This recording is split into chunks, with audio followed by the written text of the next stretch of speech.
tentunya Pak Wali Kota Dr. Haji Muhammad Taufan Pawe, kemudian juga Ibu Sekjen Dr. Hajah Andi Yuliani Paris, Ketua ISMI Sulsel Profesor Dr. Aris Munandar, Pak Wakil Wali Kota Parepare Pak Andi Pangeran Rahim, kemudian Dr. Haji Mansur, Ketua ISMI Oda Parepare, Dr. Amran Mahmud, Bupati Wajo, Dr. Insinyur Haji Rahmat Masri, Wakil Wali Kota Palopo, Rektor ITH, Profesor Dr. Ansar Sayuti, kemudian yang terakhir juga Dr. Haji Mansur, Ketua ISMI Oda Parepare.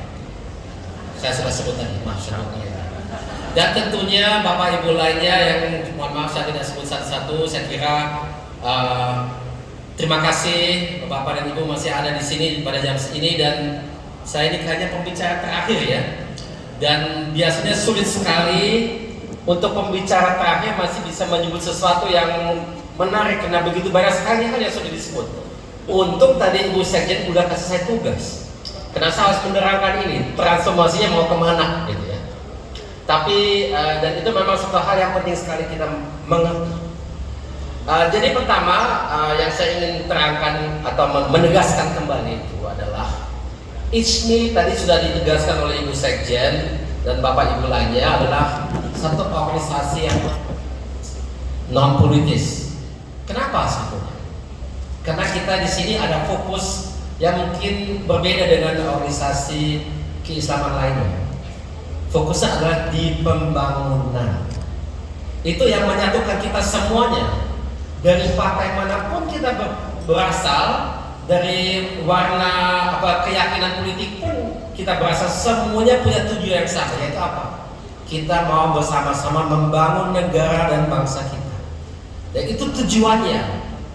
Nah, kalau kita ingat itu, kita juga harus sekaligus ingat paradigma ISMI dalam hal itu. Apa itu misalnya? Perlu saya tekankan, ISMI kita selalu menegaskan perlu ada dua-duanya di setiap manusia. Ada impactnya, ada impactnya. Nah, itu juga menandakan bahwasanya ISMI berkeyakinan bahwasanya tanpa ada impact dan impact tidak ada kemajuan, tidak ada pembangunan. Jadi Bapak Habibie dulu pernah menyatakan, dan berkali-kali itu diulangi, bahwasanya kalau kita mengambil ekstrimnya, katakanlah ini ada satu manusia yang dia tidak mengenal impact dan semuanya 100% impact tapi nol impact. Ya, orang itu dia tidak berdaya. Sebaliknya, kalau dia 100% impact tidak ada impactnya, orang itu mungkin bahaya.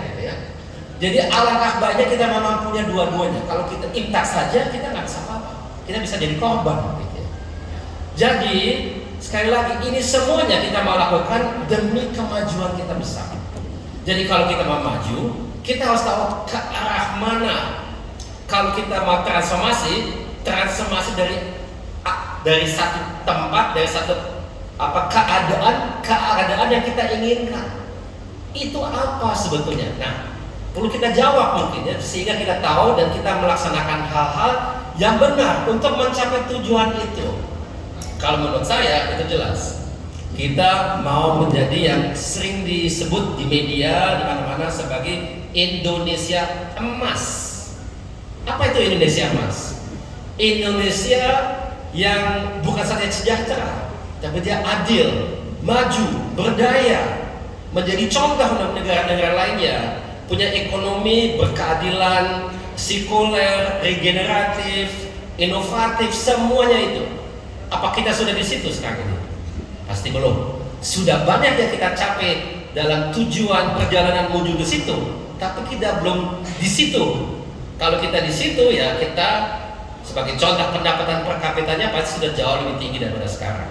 Atau juga kesenjangan di antara kaum yang miskin dan kaum yang kaya mungkin tidak sebesar sekarang dan sebagainya dan seterusnya. Atau juga kita lebih menjadi tuan rumah kita sendiri, di mana banyak sekali bagian daripada pasar kita, ekonomi kita dikuasai oleh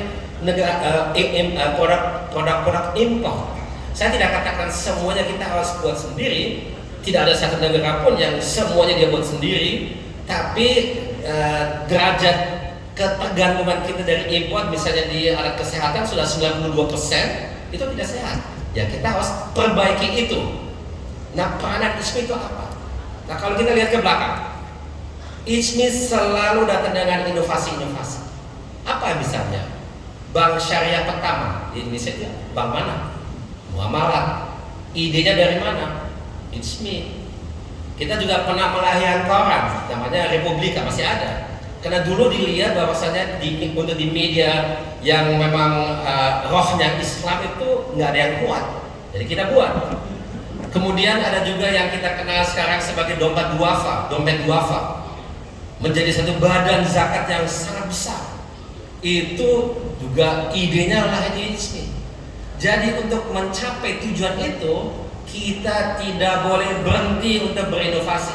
Selalu harus, dan inovasi tidak berarti kita punya ide saja, mewujudkannya itu sama pentingnya dengan mempunyai idenya. Jadi sekali lagi, kita mau kemana? Ya, kita mau menjadi Indonesia emas. Itu berarti apa? Kita harus punya industri. Nah, industri itu kata yang sangat besar. Industri, ya kalau banyak orang pikir industri itu mesti kayak industri pesawat terbang atau industri otomotif. Industri itu luas. Itu industri agrikultur, industri perikanan, semuanya ada industrinya. Tapi artinya apa? Apa bedanya industri dari keadaan non industri? Ada ilmunya, ada sistematikanya, ada prosesnya, ada manajemennya, semuanya profesional. Nah, itu yang harus kita menjadi budaya kita. Dan kalau kita lihat struktur daripada ekonomi kita, 99% dari semua orang yang bekerja di Indonesia itu kerja di lingkungan UMKM. Apa mereka sudah bekerja dengan cara industri? Ya mungkin tidak ya. Dan mereka PDB, kontribusi kepada PDB-nya 56%. Jadi kontribusi yang 1% itu atau kurang dari 1% itu dia 44% karena dia pakai metodologi proses berorientasi kepada industri. Jadi dalam hal itu untuk mencapai itu kita perlu apa? Perlu menguasai menerapkan teknologi. Beberapa saat yang lalu ISMI melahirkan gagasannya datang dari ISMI. Saya termasuk orang yang menggagas itu. Tapi kita tidak melahirkan itu sendiri. Bersama dengan NU, Muhammadiyah dan juga MUI dilahirkanlah Ikatan Saudagar Muslim se-Indonesia atau ISMI. Saya kira kita di sini bisa ada Pak Ihsan Faris, adiknya Ibu Adi, yang merupakan ketua umum ISMI Sulsel. Saat ini kebetulan saya juga ketua umum ISMI. Jadi yang saya bisa sarankan di sini hanya sebagai contoh ide. Karena saya tahu Sulsel ini adalah selalu salah satu orwil ISMI yang paling aktif. Dan kelihatan di ISMI juga yang salah satu yang paling aktif dari Sulsel lagi. Mungkin memang orang Sulsel ini mau dari dari suku manapun, mau Bugis, mau Makassar, mau Mandar atau Toraja itu selalu aktif. Ya. Orang yang mau aktif dan berani dan mau implementasi. Jadi untuk inovasi perlu ada keberanian. Kita kadang-kadang harus berani melakukan sesuatu yang mungkin melawan kebiasaan kita. Kita kadang sudah berada dalam satu zona nyaman, kita tidak mau keluar dari itu karena ya memerlukan adanya ya dalam bahasa fisika itu inersia. Kita malas untuk bergerak gitu ya. Tapi ya perlu adanya dorongan untuk kita mengubah situasi dan untuk itu perlu adanya keberanian dan saya kira itu ada di provinsi ini. Jadi usulan saya ini konkret. Karena itu satu kelemahan yang fundamental di Indonesia. Selalu ada kesenjangan kerjasama di antara, kalau kita lihat masyarakat kita kan dibagi katakanlah 4 sektor. Kita seringkali bicara mengenai quadruple helix. Pemerintah, bisnis, akademia, dan organisasi kemasyarakatan atau organisasi madani seperti ISMI. Yang selalu kurang itu ada kerjasama di antara sektor bisnis dan akademia. Akademia menghasilkan ide-ide cemerlang, tapi tidak pernah atau jarang menjadi sesuatu yang benar-benar digunakan industri. Dan sebaliknya, kalau industri memerlukan adanya inovasi baru, jarang dia mengajak teman-teman dari kebeguan tinggi untuk bersama-sama mencari inovasi tersebut. Nah, ini kalau saya lihat, perhatikan di negara-negara yang sudah maju, ini salah satu kekuatan mereka. Kalau kita lihat contohnya, misalnya yang kita lihat di depan mata kita, itu di Silicon Valley. Kita semuanya mengenal Silicon Valley, di mana ada perusahaan-perusahaan yang sangat besar, yang sekarang sangat dominan di seluruh dunia, kayak Google, Facebook, dan Apple dan sebagainya. Tapi tanpa ada kehadiran Universitas Stanford dan Berkeley dan yang lain-lain itu, mereka tidak ada apa-apanya. Jadi selalu perlu ada sinergi di antara dua itu. Adanya perguruan tinggi yang cemerlang, yang excellent, dan adanya pengusaha yang bekerja sama dengan perguruan tinggi itu untuk membuat perusahaan baru. Itu benar-benar di ujung tombak daripada inovasi dan industrialisasi dan mencari bentuk ekonomi yang baru. Dan ekonomi baru itu mestinya bentuknya seperti apa? Ya, tadi saya sebut beberapa kata kunci. Dia harus sirkular. Berarti apa? Sampah dari awal desain satu produk, kita harus sudah memikirkan kalau produk itu sudah kita mau buang, produk itu harus kita pretelan lagi, dan komponen-komponen produk itu diolah kembali menjadi bahan pasokan untuk produk berikutnya. Jadi jangan ada sampah.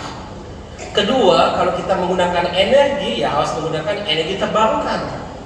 Ketiga, ya selalu harus ramah lingkungan, dan sebagainya dan seterusnya. Itu banyak sekali kriteria-kriteria yang memang kalau dipikirkan dari awal. Dan saya kira ya memang kalau pengusaha di ISMI kan banyak, tapi sebagai pengusaha, saya sendiri juga pengusaha, kita kadang-kadang kurang waktunya untuk benar-benar berinovasi secara mendalam, meneliti dan membuat studi banding yang benar-benar seksama seperti di universitas. Saya juga pernah peneliti, saya pernah juga kerja di universitas, pernah di Jerman, pernah di Indonesia. Jadi kalau kita kombinasikan dua-duanya itu dahsyat, benar-benar dahsyat. Dan kenapa tidak? Sulsel mulai dengan itu. Terbatas kepada apa yang diperlukan di Sulsel. Di situ kekuatan ekonomi kan jelas. Sumber daya alam. Sumber daya alam apa? Ya, pertanian, perikanan, perkebunan, terus budidaya laut dan sebagainya dan seterusnya. Itu harus jadi industri. Kita tadi udah banyak diskusi. Perlu ada misalnya penelitian khusus untuk benih udang windu. Karena itu dalam beberapa tahun yang lalu itu menjadi lemah kena penyakit, dan itu nggak bisa disembuhkan kalau tidak ada benih yang unggul. Hanya saja untuk membuat benih itu perlu penelitian, waktunya 10 tahun minimal, dan sampai saat ini tidak ada yang mau. Oleh karena itu pasar kita dibanjiri dengan faname yang sebetulnya tidak unggul daripada yang lebih kecil. Kata banyak orang rasanya nggak seenak windu dan sebagainya, tapi kenapa windu tidak bisa balik kembali? Karena tidak ada penelitian. Harus ada yang berani dan harus konsisten meneliti sampai dengan tuntas, sampai dengan ada benih unggul untuk windu. Tapi itu cuma satu contoh dari sekian banyak contoh bagaimana kita bisa memperkuat industri kita menjadi unggul, bukan saja untuk kita di Indonesia tapi untuk dunia. Kurang lebih begitu tujuannya. Itu tugas kita, dan yang kira itu bisa tuntas dalam waktu singkat. Pak Habibie selalu bilang ini adalah long march, perjalanan panjang. Rencana kita mencapai Indonesia Emas itu, kalau kita insya Allah berhasil, pada tahun 2045. Jadi itu masih 22 tahun dari sekarang. 23, tapi ya hampir 2023 kan sekarang. Jadi insya Allah kalau kita sudah berusia 100 tahun dari kacamata negara kita sudah berada dalam satu Indonesia yang berbeda dengan saat ini, di mana inovasi, di mana kekuatan di antara akademia dan industri secara sinergitis bisa menghasilkan satu ekonomi yang punya daya saing kuat, di mana rakyatnya sudah bukan saja sejahtera, tapi dia hidup dengan adil dan dengan semerata mungkin, dan sistem kualitas hidup kita sudah dimaksimalkan. Yang itu juga bukan satu hal kita mencapai ya sudah selesai, bukan. Itu harus dipertahankan, karena banyak negara begitu dia mencapai itu, karena kalau dia lalai dia bisa kehilangan lagi. Jadi sekali kita mencapai, kita selalu harus berjuang. Jadi jangan kira itu begitu tercapai selesai, tidak. Kita karena selalu ada tantangan-tantangan baru yang tak terduga datang ke kita, yang tidak kelihatan sebelumnya. Seperti tadi Ibu Sekjen menyampaikan, pandemi. Siapa yang menyangka bahwa dalam hidup kita mengalami sesuatu kayak pandemi? Bapak saya, Pak Habibie, tidak pernah mengalami pandemi. Tapi memang itu menurut statistik sekali dalam 100 tahun terjadi. Jadi ya itu sesuatu hal yang tak terduga bisa terjadi, dan kita tidak tahu apalagi yang bisa terjadi secara mendadak. Tapi yang kita tidak bisa persiapan apa-apa untuk kasus itu. Tapi yang kita bisa persiapan apa? Kemampuan kita untuk mencari inovasi terhadap apapun yang kita akan hadapi di masa mendatang. Jadi kemampuan itulah hanya bisa dengan SDM unggul. SDM unggul itulah dalam satu sistem yang unggul, di mana kita pertemukan orang yang memang berada di ekonomi sebagai pengusaha, dan juga orang yang meneliti, mencari apa yang terbaik untuk satu bidang, dan mereka harus bergabung dalam satu kerjasama. Itu yang benar-benar menandakan satu negara yang sudah menjadi negara yang berdaya. Saya kira itu saja dari saya, hanya sedikit kasih inspirasi mengenai, jadi ICMI di nanti mengenai inovasi. Inovasinya apa saja, saya serahkan kepada ICMI. Saya di sini bicara sebagai dewan pakar, saya kasih masukan, nanti tugasnya di MPP. Sekian dari saya, terima kasih, mohon maaf dan khilaf. Wabillahi taufiq wal hidayah. Wassalamualaikum warahmatullahi wabarakatuh. Mohon berkenan kepada